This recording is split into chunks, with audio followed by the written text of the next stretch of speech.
Olá, seja muito bem-vinda, seja muito bem-vindo a mais este Encontro Marcado, onde a gente sempre conversa com gente de verdade. Eu sou Álvaro Esteves e apresento este programa em nome do CDA, Cultura Brasil Austin, que é uma organização sem fins lucrativos que atua na área de educação e cultura a partir da cidade de Austin, Texas, nos Estados Unidos. Um pequeno teste aqui para os nossos ouvintes de hoje. Você sabe o que é um bibliófilo? Bibliófilo vem do grego biblios, que quer dizer livros, e filos, que quer dizer apaixonado, é quem realmente se interessa muito por um determinado assunto. E é nada mais, nada menos que um bibliófilo que a gente vai conversar hoje aqui. Eu vou estar conversando com um autor, ele é autor, escritor, ele é blogueiro, ele é editor de livros e é um leitor, acima de tudo, voraz, que devora livros como ninguém, pelo menos ninguém que eu conheça. E eu acho que é um padrão entrar para o Guinness Book of Records. E é isso, gente. Hoje nós vamos ter o prazer de conversar aqui com meu amigo, querido amigo, Carlos Gentil Dias Vieira.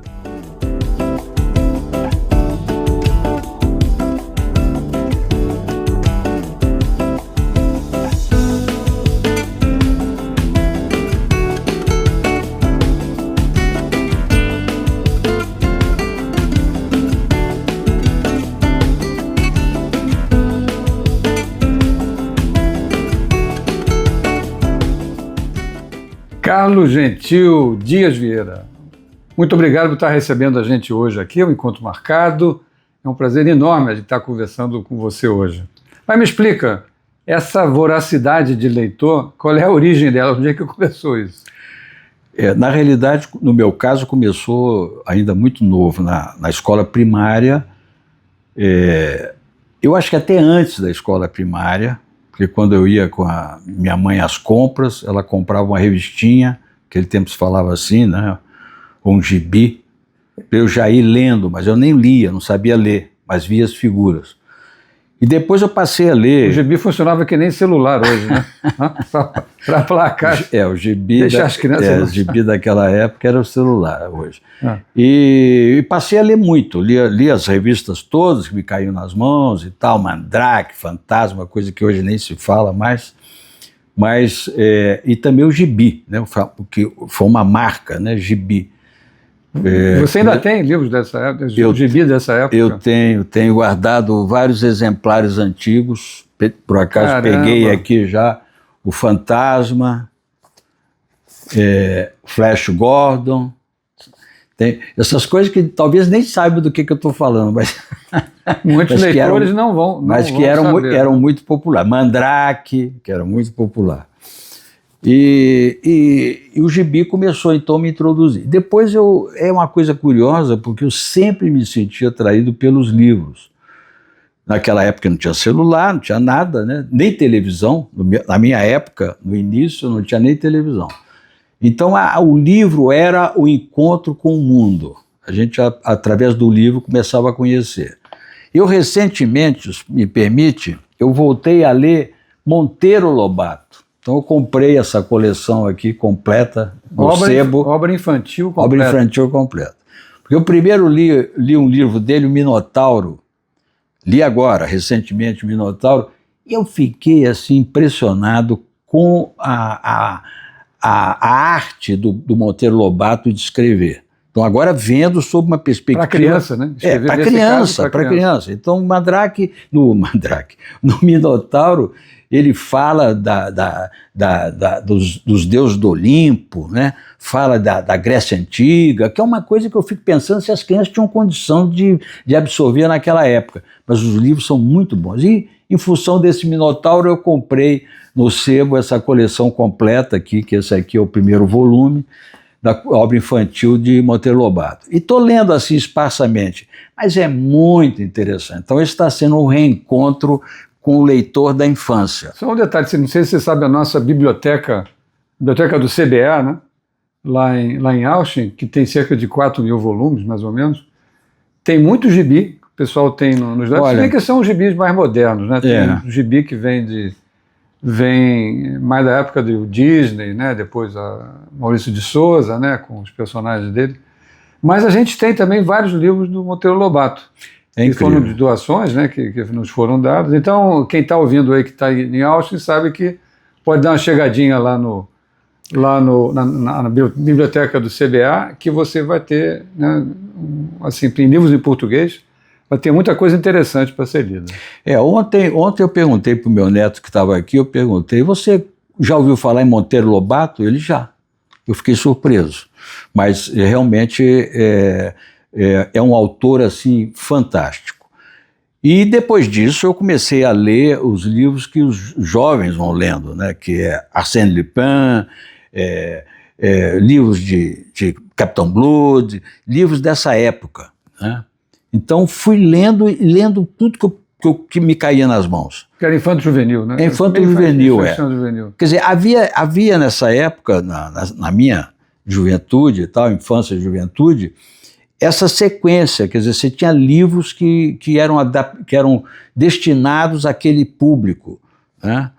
E lá na minha casa o pessoal era muito aberto, os familiares todos me davam livros de presente, que depois foi evoluindo. Eu, aos 12 anos, ganhei livro de Eça de Queiroz para ler. Então isso eu acho que desperta muito o jovem, certo? Que está interessado, que começa a ler aquelas coisas. Então eu fui ganhando livros e fui desenvolvendo essa atração ou paixão pelos livros. Além dos gibis, você tem livros dessa época também? Eu sei que você tem muito livro. Eu tenho esse livro tenho A Cidade e as Serras, do Eça de Queiroz, que eu ganhei quando tinha 12 anos. 12 anos você tem até hoje esse volume? Tenho guardado. Só para quem não... Assim, quantos volumes você tem? Quantos livros você tem? Não contei, não sei. Eu sei que centenas. Aqui em casa é assim, cada quarto tem uma estante desse tipo aqui, cheio de livro. Só não tem na cozinha. E um detalhe, não peça emprestado o livro a ele. Eu já tentei, não deu certo. Não empresta jamais, é isso? A história do empréstimo é muito engraçado, porque em geral você empresta e não volta, né? É clássico. Embora os livros, eu estou relendo vários livros, mas de fato você cria um amor pelo livro, por aquele livro, tal. Ao que você tem ali. Aquele volume. Eu sei que isso não tem importância, mas a verdade é essa.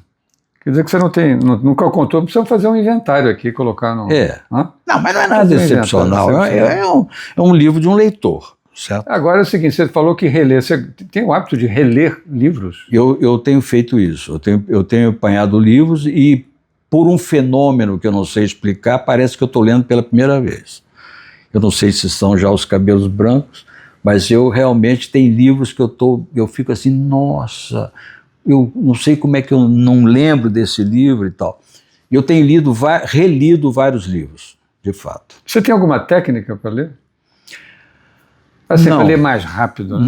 Não, eu já tive, mas já tive. O que quer dizer isso, já tive? É porque em determinada época, no trabalho, eu tinha necessidade de ler dinamicamente. Tinha que ler muita coisa. Então eu lia dinamicamente. Então eu adquiri uma técnica que você vai rapidamente olhando a página e captando... Essa que chama leitura dinâmica? É a leitura dinâmica. Então você vai captando as coisas importantes. Mas hoje não. Hoje eu gosto de ler degustando, exatamente. Degustando, que nem vinho, vai degustando. Devagarinho e tal. Agora, é só papel ou você lê livro digital também? Eu também tenho o meu Kindle, porque esse espaço está ficando pequeno e o livro digital... Eu achava que o livro digital ia acabar com o livro impresso. Não é verdade. Os editores todos falam isso, as pessoas falam isso, preferem os livros impressos, mas eu achava que eu apostava no livro digital. E os primeiros livros que eu fiz, eu editei no formato digital, e hoje eu estou dando preferência ao formato impresso, porque se falar que vou dar digital para alguém, a pessoa não quer. O que aparentemente não foi tão adotado, né? Rapaz, eu acho que é uma maneira. As pessoas falam que gostam de sentir, de passar a página, sentir fisicamente o livro, quer dizer. Cheiro, né? O cheiro do livro, é verdade. O livro tem cheiro. Então, isso eu acho que, vamos dizer, contribuiu foi contra o livro digital. Mas eu tenho muitos livros digitais, muitos. Meu Kindle está cheio. Porque realmente é muito fácil, né? Você compra agora e 5 minutos depois já está lendo. Exatamente. Muito prático. Vamos falar um pouquinho agora do autor. Você acabou de mencionar, né, que você, quando edita digital, em papel, etc., né?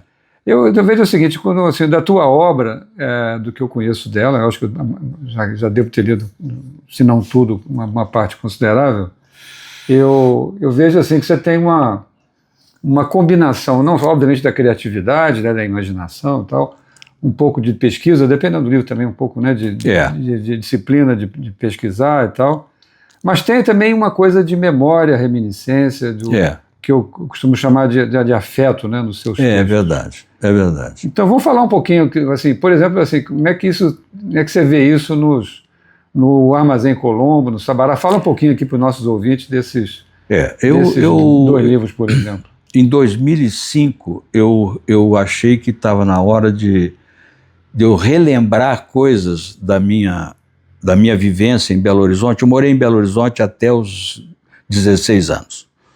Depois saí e vim morar no Rio. Como se diz aqui, mas Belo Horizonte continua morando de você. Mas Minas não sai nunca. Estou comentando que ele é um mineiro aqui.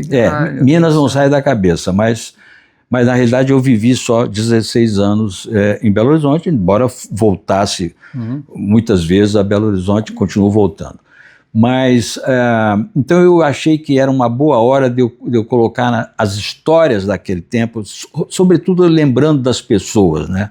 Todas as pessoas da vizinhança, etc. Mas são memórias de você muito pequeno, né? De criança... Tem de tudo, realmente. Tem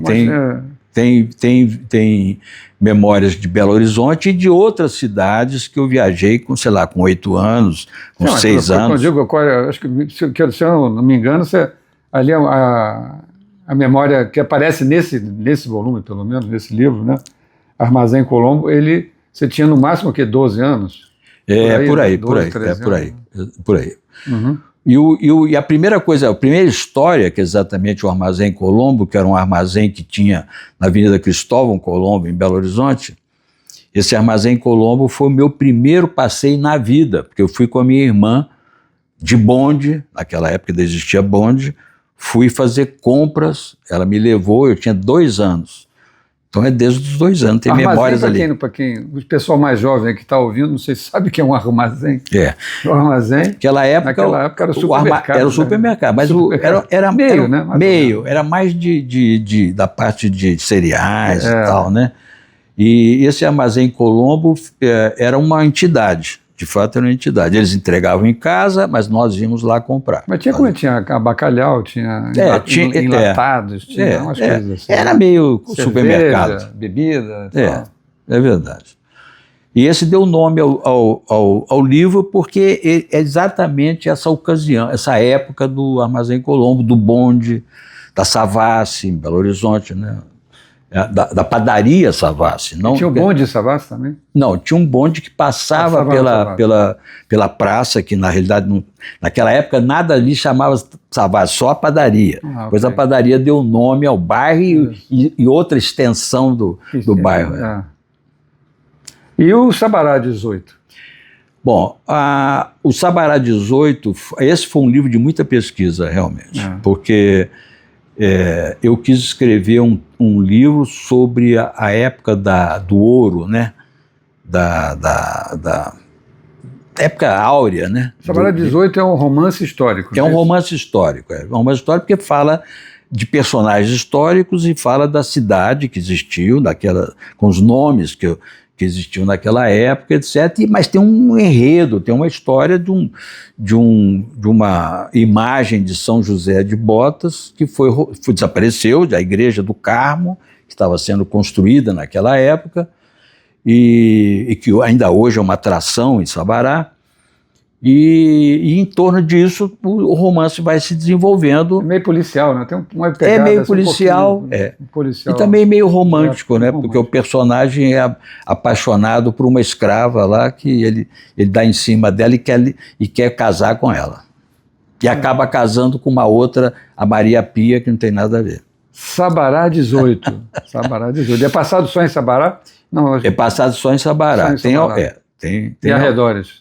Arredores ali. Arredores, e naturalmente tem uma ida também de um personagem à região de São João del Rei, né?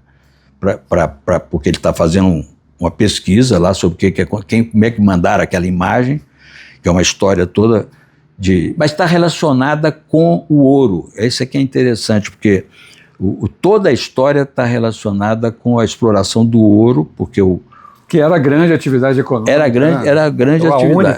A única, é verdade. Se não a única. Quer mostrar aí a capa do... essa aqui é a porta da igreja, do livro, da Igreja do Carmo, estilizada um pouco.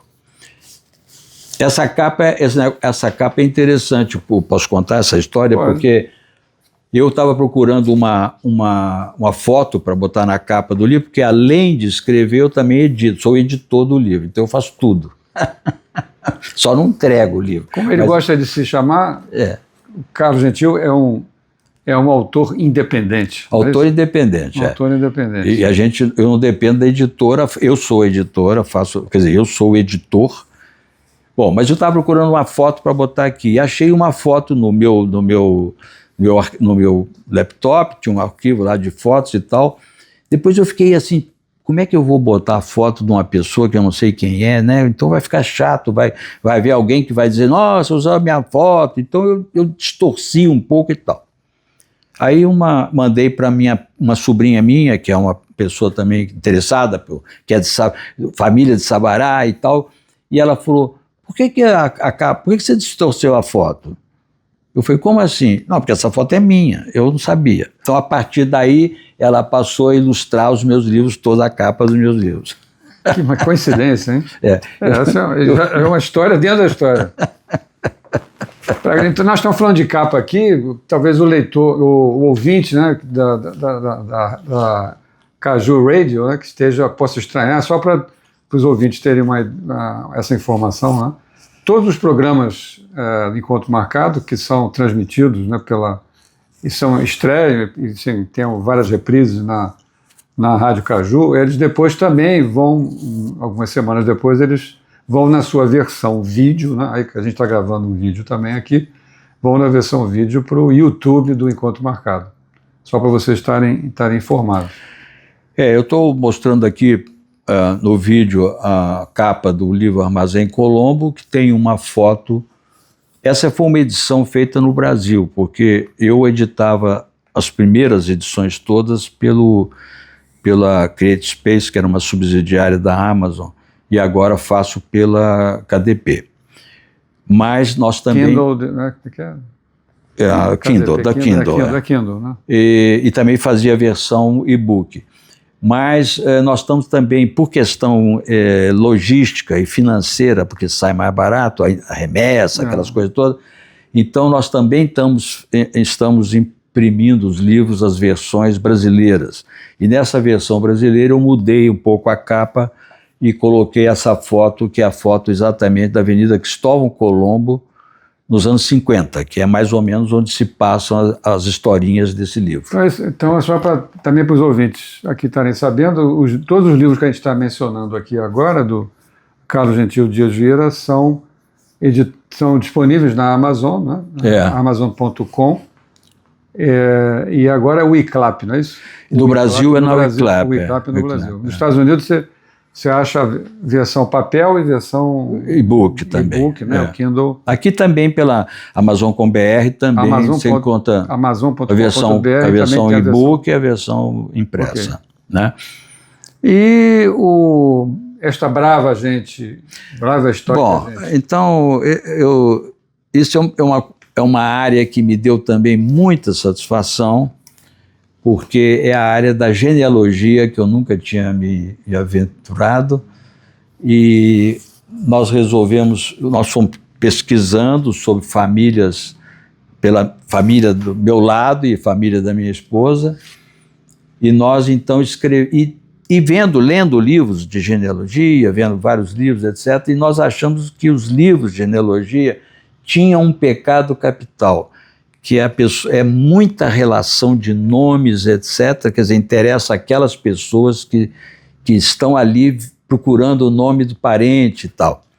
Então nós resolvemos contar histórias, quer dizer, também colocando os nomes e tal, mas histórias. Então o nosso livro, que chama Essa Brava e Estoica Gente das Gerais, nós contamos histórias... Você coautor, né, junto com Josélia Teles, que é a esposa. São dois autores, né? Carlos Vieira e Josélia Teles. E nós escrevemos sobre duas famílias. Mas por que nós escrevemos isso? Porque as famílias mineiras são muito interrelacionadas. Então nós começamos a descobrir que um ramo se liga em outro, que liga em outro. Então, no caso dela, por exemplo, nós chegamos até a Índia-Paraguaçu. Quer dizer, ela descende da Índia-Paraguaçu, que junto com o marido, o Caramuru, eles foram o primeiro casal cristão do Brasil. Ela descende, a 20ª geração depois da Índia-Paraguaçu. Era em Minas isso? Paraguaçu, não, da Bahia. Da né? Bahia. Da Bahia. Ah, bom. Porque Minas tem influência da Bahia e de São Paulo, e portuguesa, naturalmente. É o estado que tem mais influência portuguesa, eu acho, no Brasil, mais até do que o Rio de Janeiro, etc. E então nós, essa área, essa escrita nós não somos genealogistas propriamente dito, nós somos amadores, mas nos deu muita satisfação porque nós fomos interligando as coisas e pesquisando origens portuguesas. Contadores de histórias de genealogia. E esse livro nos deu muitas... De famílias, através do... E essa capa também é da minha sobrinha Clarissa, e é uma foto de Tiradentes. E aí, pessoal de Minas Gerais aí que está nos ouvindo, esta brava, estoica gente das Gerais. Você vai se divertir, de repente vai achar sua família aqui no... com certeza. Com certeza aqui no livro. Porque todas as famílias são muito relacionadas. E, Carlos, essa é a volta do Abominável. Eu queria contar, sobre essa questão, eu queria contar uma passagem da minha vida, um jovem de 20 e poucos anos, em Washington, em frente à Casa Branca, com um colega, olhando para a Casa Branca, e falo para o colega, nem em Belo Horizonte tem uma coisa dessa. Iam passando duas senhorinhas, elas pararam e falaram, o quê? Você é de Belo Horizonte? De que família? Eu falei, não. Mas é demais. De que família? De que família? De que família é a pergunta-chave, né? Vale em Belo Horizonte e vale em Washington também. Mas eu estava falando aqui, né, de um outro livro seu, também é um outro romance, como o Sabará 18 A Volta do Abominável. Esse livro, aí eu procurei, como eu não tenho compromisso com nada, eu posso inventar o que eu quiser, né?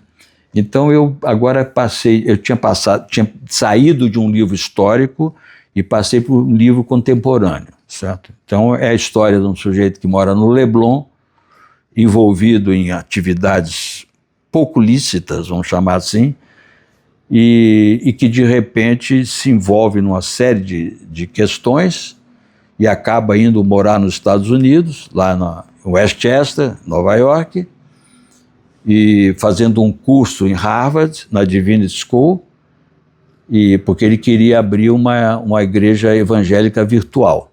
Aconselharam ele a abrir porque era melhor do que ele ficar mexendo com as picaretagens que ele fazia. E assim a coisa vai desenvolvendo e é um livro muito interessante e fala muito do Leblon, onde eu moro, e das coisas aqui e tal, porque ele encontra uma moça que ele sempre encontrava na caminhada e belo dia vai com ela, convida ela para ir para os Estados Unidos e vai junto para os Estados Unidos. Então é um livro mais contemporâneo esse aqui, né? A volta... como é que chama? É um herói ou anti-herói? Ele é um anti-herói, porque ele só se dá mal. Só se dá mal. É um anti-herói, ele não se dá bem em hora nenhuma. E não tem nome também? Não. Isso é uma característica... É uma característica dos meus livros que o personagem principal não tem nome. No caso do Sabará 18, ele tem sobrenome, porque o personagem do Sabará 18, ele foi adotado por uma família, ele é um exposto, como se dizia naquela época, é um menino que é rejeitado, ou porque a mãe era solteira, não podia ter filho, não podia mostrar para a sociedade o filho, etc., ou é uma coisa fora do casamento, então ele foi um exposto, foi adotado por uma família. E a família é a família Miranda, e o nome Miranda é de Cristão Novo. Uhum. E essa família em Sabará, eles tinham era uma turma de Cristão Novo que tinha uma esnoga, que é uma sinagoga daquela época. Mas era uma coisa que não era formal, era numa casa, eles se reuniam, e o personagem não entende nada do que está acontecendo, porque eles nunca falaram para ele direito o que é aquilo. Uhum. Mas ele, aos 13 anos, ele fez o bar mitzvah com outro nome, aí depois ele se envolve nas orações, toda sexta-feira tem orações e tal, que é o Shabat, e por aí vai. Família Miranda. Então, voltando, você estava comentando, né, que você edita seus próprios livros, né, que você que sempre é um entusiasta, né, desse conceito, né, de self-publishing, né, de editar, e você tem um blog, né, que de alguma forma não só valoriza esse conceito, como você inclusive dá apoio, né, a autores.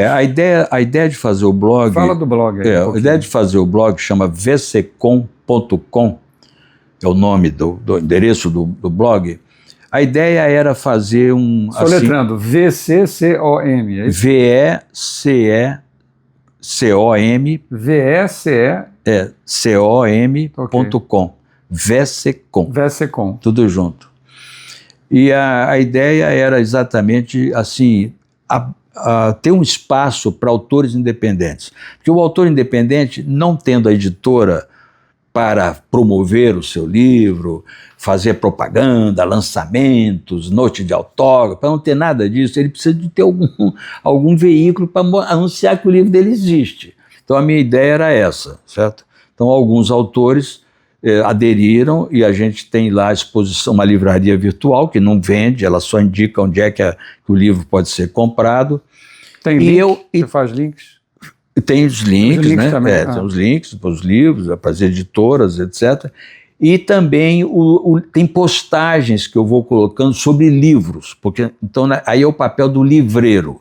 Eu também me sinto um livreiro, que é o sujeito que promove livros. Você faz resenhas Resenhas pequenas de livros, mas não assim, não livros que estão sendo lançados, porque isso já tem muito. Uhum. Eu faço de livros que ninguém fala mais deles. Uhum. Livros, por exemplo, Filosofumena, quer dizer, é uma coisa antiga, né, lá da época...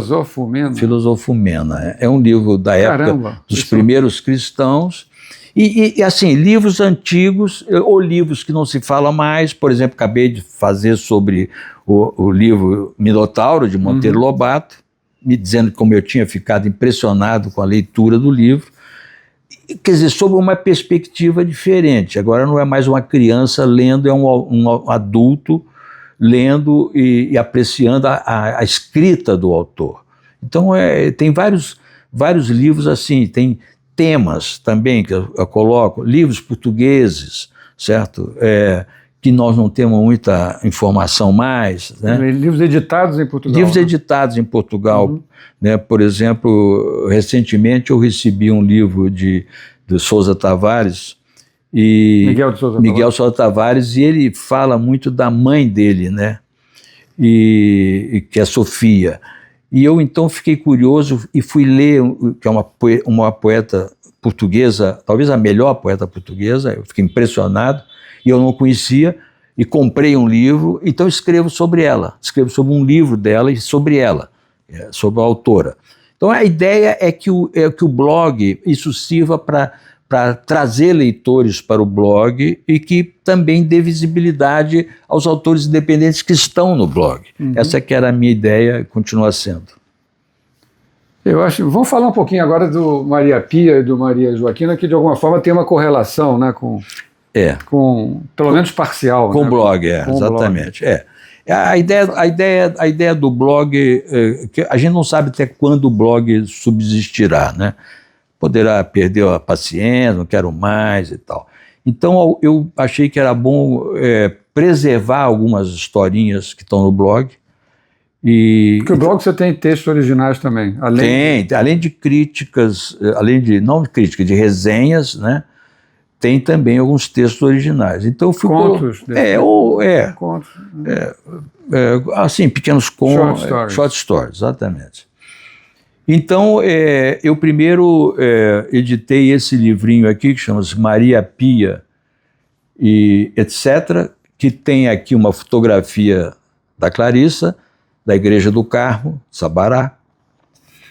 E esse livro tem muitas historinhas, muitas short stories, né, como você falou, muitas. E também alguns dos textos que estão no blog.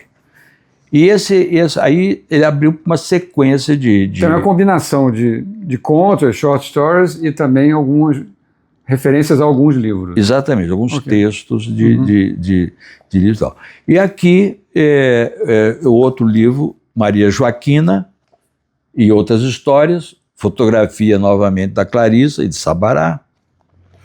E esse aqui tem mais textos do blog.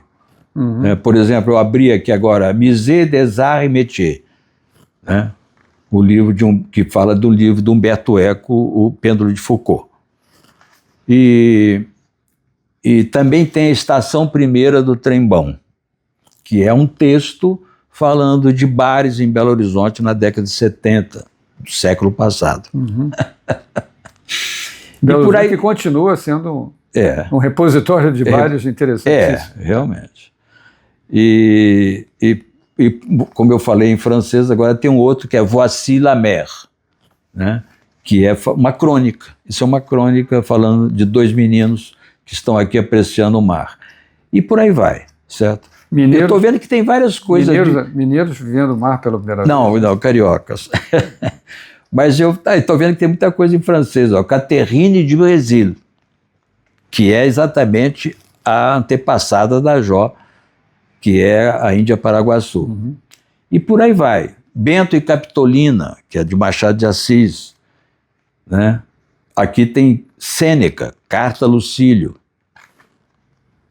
E falando aqui da Alma do Tempo, que é o livro de Afonso Arinos, aliás, uma sequência de livros, que eu li na pandemia. Li aqueles livros todos, fiquei assim, emocionado com as histórias de Afonso Arinos. E também porque uma parte inicial se passa em Belo Horizonte. Afonso Arinos fala um pouquinho de Melo Franco. De Melo Franco. Melo Franco, que foi um grande, primeiro um escritor, né, mas também foi diplomata, foi político, ministro das Relações Exteriores, deputado, muito tempo, senador, né?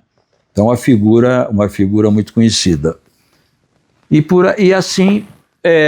e agora eu prometo que vamos ter também uma sequência que vai ser Maria Joana. O próximo livro será Maria Joana. Trilogia das Marias. Completa uma trilogia. Agora vamos falar um pouquinho mais. Você já mencionou assim, que você é editor dos seus próprios livros, né, como autor independente, mas você tem também editado livros de outras pessoas, né? Conta pra gente um pouquinho mais. Alguns amigos eu tenho incentivado, como eu estou falando aqui, que as pessoas façam os seus livros, né?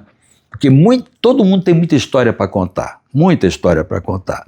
E essas histórias, elas vão se perdendo, e se perdem com muita facilidade. A cabeça não lembra mais, as pessoas não conversam. Acha que não tem tempo. Não tem tempo. E depois é o seguinte... Acha que é complicado, né? Complicado. E, na realidade, a atividade hoje de compor um livro, editar um livro, se tornou relativamente fácil. Porque você tem todos os recursos disponíveis, essa KDP, o CLAP no Brasil, elas colocam à disposição para você fazer capa, como é que você faz a capa, como é que você faz o texto. Se você não tem uma capa, você pode fazer uma capa através da além disso, além disso, você não quer nem fazer, eles te oferecem recursos para você montar a sua capa. Então é fácil, certo? Então, qualquer pessoa hoje pode fazer o seu livro, né? Nem que seja só para a família, né? Registrando coisas da família, histórias da família. Porque eu acho que é uma pena a gente perder as histórias da família. Eu acho que a vantagem, você está falando, só um comentário, né, sobre esse sistema, né, de autoedição e tal, porque no passado você, para fazer isso, você era obrigado a comprar tiragens, né? Você tinha que editar e comprar 100, 200, 300 livros, sei lá quanto, né, que fizesse... O primeiro livro que eu comprei, que eu fiz, que foi para comemorar os 60 anos de um amigo, pegando textos que ele tinha escrito e que achava que eu tinha jogado fora, eu guardei todos e compus um livro e editei na época, a gráfica exigia no mínimo de 200 exemplares. Então eu editei 200 exemplares e até hoje eu tenho exemplar aqui, guardado, porque não dá, certo? Distribuiu para todo mundo que queria, ainda sobrou exemplar. E hoje em dia... Era um presente, era um presente que estava dando. Agora, hoje em dia, você não paga nada, você coloca o seu livro e só compra o exemplar que você quiser. E as outras pessoas compram aquele exemplar que elas querem. Quem vai comprar, entra online, vai comprar o livro vai ser impresso, um exemplar para entregar para aquela pessoa. Exatamente, né? Exatamente. Você não é obrigado, como autor... Se você quiser dar de presente, você compra 10 exemplares, 15 exemplares. Então você não perde, não fica com o exemplar sobrando. Então você tem... dá alguns exemplos dessas edições que você tem feito aí para pessoas que... dando apoio, né? Olha, eu tenho um amigo, um grande amigo, nascido na China continental, Xu Shaolin. Quando ele fez 80 anos... E ele era um escritor também, assim, de blog e de Facebook, etc. E eu dei a ideia de nós recolhermos todos aqueles textos que ele já tinha e montarmos um livro, eu e a família dele, que ele falou, não, eu não quero me meter e tal. Mas nós recolhemos e fizemos um livro comemorativo dos 80 anos dele, com capa de neta que mora na Austrália, quer dizer, juntamos várias personalidades, e ficou um livro muito bom, muito interessante, o registro da vinda deles para o Brasil, dos familiares que moram nos Estados Unidos, outros moram aqui no Brasil, e acho que tem gente que mora também na Argentina, mora em outros lugares, então foi muito bom. Outro exemplo é uma parente nossa que foi para a Índia, foi para um ashram de uma personalidade que já faleceu na Índia, chamada Sai Baba. Famoso, né? Famoso, Sai Baba. Uma pessoa... E ela teve uma vivência na Índia muito bacana, e ela resolveu, então, escrever um livro sobre essa experiência. Quer dizer, como é que ela descobriu esse personagem, como é que ela vivenciou e as coisas assim que ela pôde transcrever dele. Ensinamentos. Né? Ensinamentos e tal. Então, nós montamos um livro e no dia que Sai Baba completaria 90 anos, ela recebeu os livros na casa dela. Impressos nos Estados Unidos, foi uma coisa muito bacana. Tem também o meu grande amigo, o escritor Washington Conceição. Que um belo dia ele tinha, assim, 70 e poucos anos, e nós saindo para uma caminhada, eu falei para ele, Washington, por que você não escreve um livro? Ele disse, não, eu sou engenheiro, nunca escrevi livro. O Washington tem hoje mais de 10 livros publicados e continua escrevendo, e vai publicar um próximo, muito interessante. Tem um livro dele que eu gosto muito, que é o livro eu não sei nem se está aqui, é o livro sobre os pais dele, a história dos pais, que é Osmar e Jurema. Eu achei muito interessante o livro, e ele me pediu para fazer a capa, que eu fiz a capa, e para fazer também o prefácio. Então eu escrevi o prefácio do livro, e assim, a edição de autor independente é parceria. A gente faz parceria com quem edita, faz parceria com quem faz a capa. É uma parceria, e no nosso caso é tudo gratuito, quer dizer, ninguém cobra nada de ninguém, certo? E na realidade a gente coloca na rua um livro assim grande, 298 páginas. Uhum. Então, muito interessante, muito. E também tem um outro livro aqui recente, né? Um livro recente que eu coloquei aqui também, que também foi uma parceria. Esse é um livro feito para comemoração de uma turma da Escola Naval do Brasil, que completava 60 anos, completou esse ano 60 anos de formatura. Então foi feito esse livro, que foi distribuído para todo mundo, todos os componentes da turma, com vários artigos e fotos e coisas, lembranças da época da escola, das revistas da escola, etc. Então também foi uma parceria que o almirante me pediu se eu poderia ajudá-lo a fazer isso. Eu também ajudei, e foi uma experiência também muito boa. Então, eu acho que o papel aqui não é nem de leitor, que eu gosto de me referir a mim é como livreiro. Eu assim, mexo com livros, E não vendo. Bibliófilo. Bibliófilo. É o bibliófilo típico.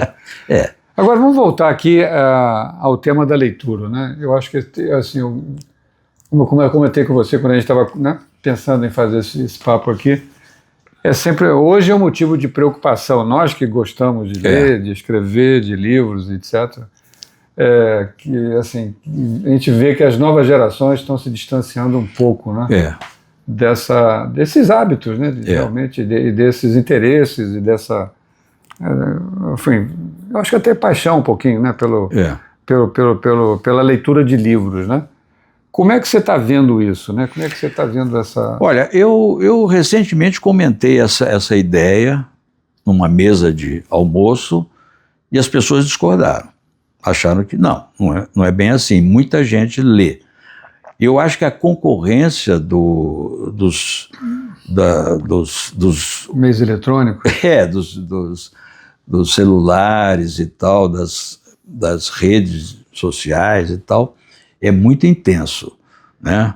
Mas quando eu uma vez entrei num grupo de leitores, isso há muitos anos, americanos, eu também me surpreendi com a quantidade de gente jovem opinando sobre livros.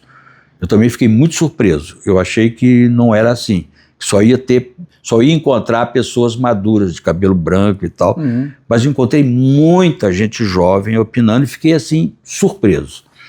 Então eu acho o seguinte, a concorrência é grande, né? Agora o livro, ele dá uma oportunidade que a coisa rápida e pequena não dá, certo? Que é toda uma história, toda você se transporta para um mundo diferente, certo? Então, hoje se comenta, por exemplo, que as livrarias estão fechando, né? Então, tem um jornalista aqui no Rio de Janeiro que recentemente comentou que as livrarias fecham e abrem farmácia. As farmácias estão cheias de farmácia, ou então bar, ou então restaurante, certo? Mas que alguém escreveu em algum lugar, não sei se foi em Brasília, eu li esse texto do Rui Castro, né? Foi aqui no Rio, foi em Laranjeiras. Foi em Laranjeiras, é verdade. No bairro de Laranjeiras, que alguém pichou o muro. Pichou o muro, colocando aqui abaixo, né? Queremos livros, livrarias, mais livrarias, menos farmácia. Exatamente. Esse foi, mais livrarias, menos farmácias. Exatamente. E que isso resultou, na verdade, foi um apelo, né? Assim, meio que, né, extremo, e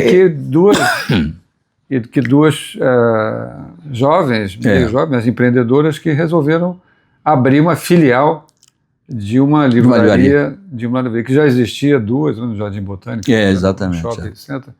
Abriram uma terceira livraria nesse bairro de Laranjeiras, meio que atendendo a esse apelo. Mais livrarias, menos farmácias. Agora, eu não sei, se você acha que o fato de livrarias físicas, né, estarem fechando, não tem um pouco de uma questão também de comercialização através da online? Também um pouco, parcial, com certeza, empate, sim, com certeza. Eu, por exemplo, praticamente só compro o livro pela internet. É verdade. Ficou difícil para a livraria, por exemplo, aqui no Rio de Janeiro, a livraria Timbre, no Shopping da Gávea, antiga. Né? Não era boutique, né? Não era boutique de livros. Já não era fechou. Fechou. Quer dizer, não resistiu. Quer dizer, manter um espaço daquele num shopping tem que ter... Um pouco de concentração, né? Também, aqui no Rio, acho que São Paulo também, a Livraria da Travessa, ela ocupou muito esses espaços, abrindo grandes livrarias, né? Super sortidas e com praticamente, né, um acervo gigantesco e tal, vendendo também pela internet e tendo essas lojas que de alguma forma afetaram muito pequenas livrarias. Agora você vê em São Paulo, por exemplo, a Livraria Cultura, que é uma pena, certo? Quer dizer, aquele espaço todo, certo? Inclusive vendia meus livros, acho que ainda vende, os livros digitais ainda vende. Sim. Porque também ele tem porque a vantagem, eu queria só falar um pouquinho sobre o livro digital. Uma vantagem do livro digital é porque ele espalha com muita facilidade. Você vê, um livro que eu edito no Brasil, ele só é vendido no Brasil. Mas o livro digital, meu livro digital, você encontra no Japão, encontra em qualquer lugar. Eu e os autores mais bem-sucedidos do mundo dos livros. Quer dizer, ninguém conhece. Mesmo em português, se tiver alguém que fale português ou leia em português... Austrália, na Itália, na Espanha, Canadá, você encontra os livros digitais. No blog eu costumo fazer muito essa propaganda. Quer ler mais esse livro? Você encontra aqui. Aí boto várias livrarias digitais no mundo. Essa que eu acho que é a grande vantagem do livro digital. É que ele passou a ser disponível em qualquer lugar, né? E com isso eu acho que a livraria aí ficou restrita. Agora, o caso da cultura é uma pena, realmente uma pena. Não conseguiu. Como também a Saraiva, etc. Quer dizer, são exemplos de livrarias que não conseguiram. De redes, né? Cresceram muito. Mas aqui, por exemplo, nós temos o Leblon Argumento, que, aliás, está num livro, romance, aqui no Abominável. A Volta do Abominável. Ele aparece lá, é um exemplo que continua. Mas ela também está fazendo várias composições. Você tem um café, certo? Um café muito frequentado. Muito frequentado. Tem muito evento lá de palestras e coisas assim, né? Nesse papel de cultura, né? Agora, voltando então, para a gente não perder essa oportunidade aqui já para ir para o final, né? Indo para o final da nossa conversa, eu acho que assim, lembrar as pessoas que estão afastadas dos livros para elas voltarem a eles, né? E convidar, porque o livro é transformador, né? Ele é assim, ele é capaz de levar a pessoa, estimular a imaginação. Hoje, quando você vê os meios eletrônicos e a tecnologia em geral, né, acaba tentando, né, de alguma maneira, resolver,